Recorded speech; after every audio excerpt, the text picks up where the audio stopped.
Well, it's been a while, hasn't it? Been really working all my hours away. Basically, too much. And I had some coworkers get jealous because it blew their paradigm. Um,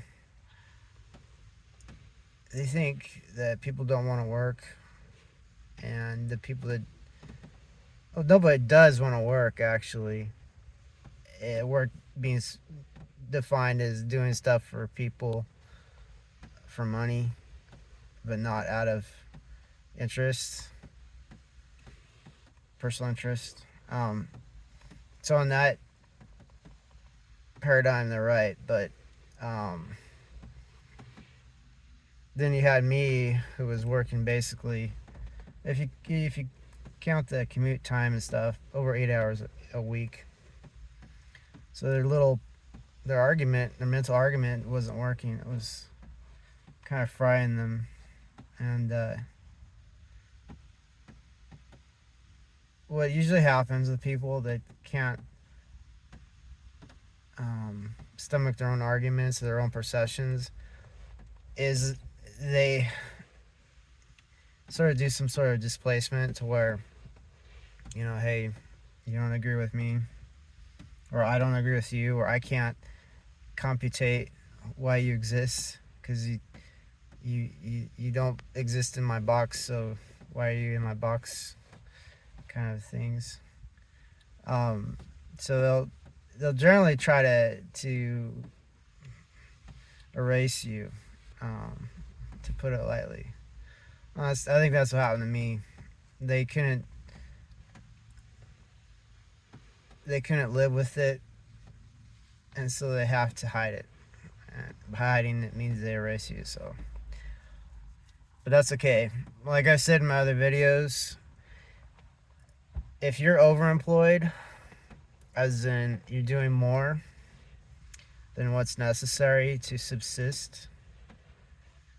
In fact, it's think of it like this. If you think about prisoners and stuff, they're stuck in a jail or prison. Why do they call it prisoners in a prison? But I guess jailies in a jail. Is that how it works? Jailbirds? Isn't that weird? You can have prisoners in jail, but can you have jailies in prison? I don't know. Anyway, that's something for somebody with OCD to worry about right now. So imagine like right now, hey, you gotta sign the prison, you gotta sign the work camp. You're in the gulag. You're gonna be working every day, maybe getting 4 hours of sleep if you're lucky. And it won't be good sleep. Probably be cold. Probably be weird noises and screechy animals and metal bars clanking and stuff. Just so imagine that's your reality. It may not be your reality, but if it was, could you handle it? And so what do I mean by that? Well, go ahead and get extra jobs. Work horrible jobs. Work them. Work something in the AM and something in the PM. See how many jobs you can handle before you crack. And what I didn't know is you make other employees crack because your efficacy to be such a worker like that out in the free world, it destroys all their paradigms. It makes them feel lazy. It makes them feel like they don't want to work according to their own definition because you're outworking them. And they just can't handle it. They've got to erase you. Not only is it's beyond making them look bad, it's making them not be able to enjoy their worldview. They can't handle it. And I always wondered lately if a person voluntarily imprisoned themselves into the workplace or several workplaces, said, you can say, I don't need a judge to tell me to go to work camp. I'm doing it to myself.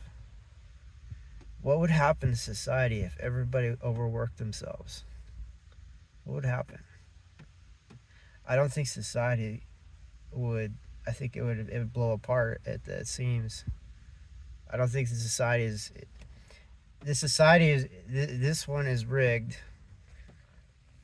It's out of pain compliance and the pursuit of happiness. There's two issues going on. So they want everybody to kind of stay in the middle between pursuing happiness or pain compliance.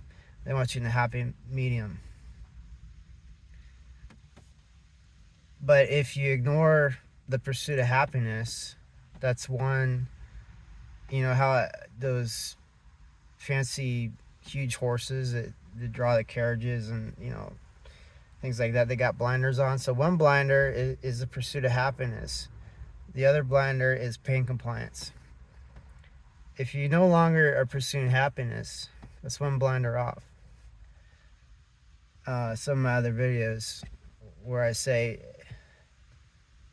you should be pursuing suffering, because that's pretty much what this place is geared for. So instead of pursuit of happiness, it's a pursuit of suffering. So one blinder falls. And then pain compliance, no, you're seeking pain. It's pain preference, not compliance, preference. The other blinder falls off. And so pretty soon, you've got no free time to worry about things. You've got all this extra money that you don't need. You've got no time. I just said that. People can't say you're lazy because you're doing twice the work they can do. What are they gonna do? I mean, and if they decide to erase you, well, you just get another job, and you're back to being overworked. And I don't know if society can handle that, because no longer can they keep people in the happy medium, because you make so much money, but you can't spend it. I think I found a way out. It's not, where they take animals to the slaughterhouse and they send them into different little corridors and things, and single file in and they get processed. The only ones that make it out of that is the ones that buck and jump and struggle and don't follow the set path. And I'm wondering, as I sit here talking to you, if I found a way out of the processing chute where you just work and work and work and put multiple hours, and you'll discover most of these dead-end jobs, they don't require a lot of intellect. So even though you're dead tired, zombie state, you can still function somewhat. And you might be able to find, because the way this game is set up, and this is just another quick analysis, is they want you in that happy medium where they can tax the living out of you. When you buy something, you pay tax. When you sell something, the buyer pays tax. Maybe you pay profit tax. All the energy is taxed. Usually, they haven't done a lot of taxing on solar because they can't. Everything that's monitored or metered is taxed. They can't tax the air yet, because I'll tell you, if they can put a gauge on your like a face mask with a gauge on it, that might be in the future. They can tax you how much you breathe or exhale. So they want you in this happy medium, paying all these taxes your whole life. You're basically a tax. They're milking you for taxes. But if you can get out of that medium, and the one extreme is to have no work at all, where you're doing, well, you're becoming more, you're not able to fit in anywhere, and then you lose your buying power and things like that, and it's sort of dangerous, especially health wise, to do that. The other way is if you overwork yourself and your body starts adjusting just like it would in prison. It's going to adjust to this extreme, and you'll survive. But at the same time, you're overloading the system. It's not built for people that want to work themselves to death. The system is not built for that. And so I'm sort of like a pioneer in a way. I've never heard of this. People voluntarily trying to overwork themselves.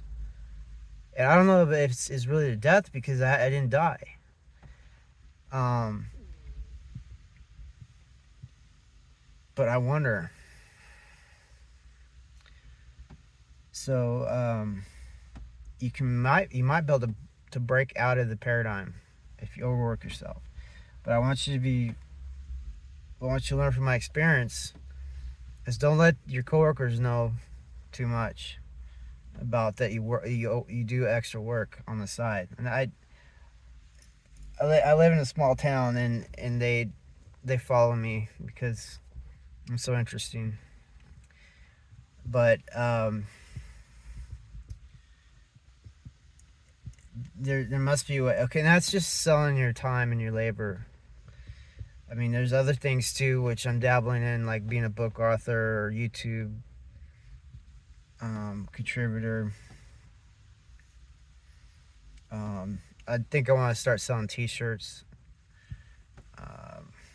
with some cool designs, stuff like that. Reminder, I got to do that. If you're seeing this video, you haven't done it yet, you need to get on that. So anyway, just some thoughts. You have to watch out for these templates too. Like, I'm a military veteran. One of the templates is they keep picking on military veterans until they revert back to their like boot camp training, where do you remember the bayonet course, or it was nothing like mental about it. It was all instinct. It was all conditioning. If you mess with a veteran that's been through something like the bayonet course or something like that, you're starting to carve away the humanity, and you're getting down to the animal spirit, the ferocity. If you take away the higher level filters of intellect, but you basically start circuiting the veteran by treating them really bad, they'll revert back to their animal nature, which was conditioned in things like the bayonet course. And it's highly dangerous to be messing around with a veteran, because they're designed to have a thin veneer of civility, but right beyond all that is something you don't want to ever see. But for veterans, they know that some veterans are going to get their wires crossed by being messed with too much, and so they've got a template for that too. So when you pop off and get your just revenge and things like that, that's when law enforcement and everything comes in, and they say, oh, guess what, we got somebody to fill our numbers in the prison system, or quotas or whatever, and then you get rolled into that. So if you're gonna get rolled into that anyway, why not do it to yourself and have some say, and you get more pay and things for that, versus being in the clink and working for slave wages, making license plates or whatever they do. All right, peace out.